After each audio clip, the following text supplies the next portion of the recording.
Bonsoir Marc Fiorentino. Bonsoir. Alors pour ceux qui ne vous connaissent pas, est-ce que vous pouvez nous présenter en 2 mots votre parcours professionnel?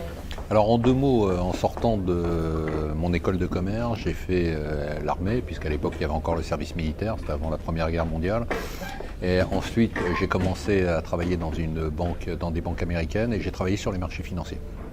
En fait, je me suis tout de suite intéressé aux produits dérivés et j'ai travaillé pendant plus de 15 ans à diriger des équipes de trading, des équipes de vente qui étaient à Paris, à Londres, à New York, à Singapour. Donc c'était extrêmement passionnant. Et ensuite, j'ai eu envie d'être entrepreneur, donc j'ai décidé de créer ma propre banque d'affaires. J'ai créé une petite banque d'affaires qui s'appelle Euroland Corporate, qui conseille des petites sociétés cotées sur la bourse de Paris. Et ensuite, j'ai eu l'aventure Mon Financier. C'est-à-dire qu'en 2007-2008, j'ai décidé de lancer une sorte de média financier. Et après, j'ai eu la chance de fusionner avec Mon Financier et donc de monter à conseiller en gestion de patrimoine en ligne. Marc Fiorentino, qui va nous donner un petit peu son humeur du jour. J'espère qu'elle est plutôt bonne. Très bonne. Excellent.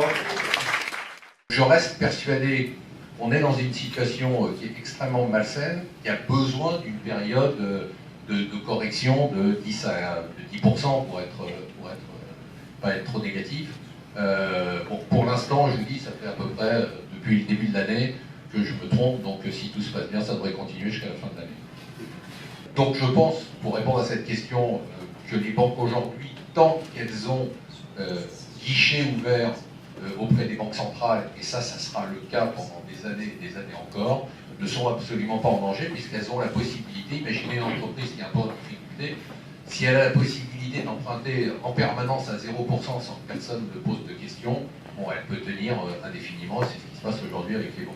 On va être dans cette fourchette 0 à 3%, et dans ce type d'économie de 0 à 3%, les forces déflationnistes sont tellement fortes que pour l'instant, on est plus dans un risque de déflation que dans un risque d'inflation. Alors ce matin, il y avait un rapport qui était sorti aussi, qui a été publié sur l'immobilier en France, où là, globalement, le titre, c'était une France à plusieurs vitesses. Et là aussi, en France, on a finalement pas un seul marché immobilier, ça peut être familier avec ce sujet-là. On a beaucoup de marchés immobiliers, donc vous avez Paris et les principales métropoles dynamiques qui ont toujours un niveau de prix qui est relativement élevé. On a les petites villes et les zones rurales qui, elles, ont vu leur prix commencer à baisser. Donc on a une situation assez contrastée. Est-ce qu'il y a bulle? Je dirais que tant que l'argent coule à flot comme il coule aujourd'hui, je pense qu'on ne peut pas parler de bulle. Est-ce qu'il peut y avoir une chance de correction sur le résidentiel dans des marchés où les prix sont relativement élevés? C'est possible. Je pense oui. C'est-à-dire que je pense que si je suis cohérent avec tout ce que j'ai dit jusqu'à présent, et l'idée qu'on est dans une situation globale, économique et géopolitique qui me paraît un tout petit peu incertaine, je me dis que bon, avoir à hauteur de 5% de ces liquidités, c'est la première fois que je le dis, donc je vous le dis, 5% de ces liquidités dans de l'or, je pense que c'est pas une mauvaise idée. Bon, ça, comme je l'ai dit pour ceux qui se le rappellent, je pense que c'est en partie grâce à vous, c'est-à-dire que si aujourd'hui le pays ne coule pas, c'est grâce à l'épargne de ces ménages. Il faut quand même savoir qu'on a une épargne des ménages qui est gigantesque. On est en fonction des estimations entre 11 000 milliards d'euros et 12 000 milliards d'euros, dont 7 000 milliards d'euros à peu près immobilier. Juste pour vous donner une idée, ça se rapporte à 2 000 milliards d'euros de dette. Donc c'est quand même 6 fois la dette de la France en patrimoine des ménages. Donc au pire, de toute façon, si les choses allaient mal, on vous piquera 10% de ce que vous avez, et puis le pays ne coulera pas. C'était la bonne nouvelle de la soirée.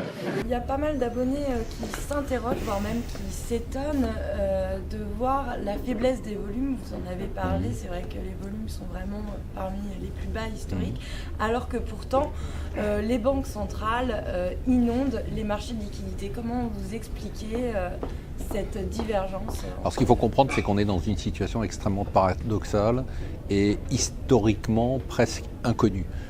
Pour 2 raisons. D'abord, on n'a jamais eu autant d'argent disponible sur les marchés financiers, avec des banques centrales qui prêtent des centaines de milliards d'euros, de dollars, de yens à des taux d'intérêt zéro. Ça, c'est déjà un événement historique absolument incroyable. Le deuxième événement historique, c'est qu'on a depuis des semaines et des mois une volatilité sur le marché qui est extrêmement basse.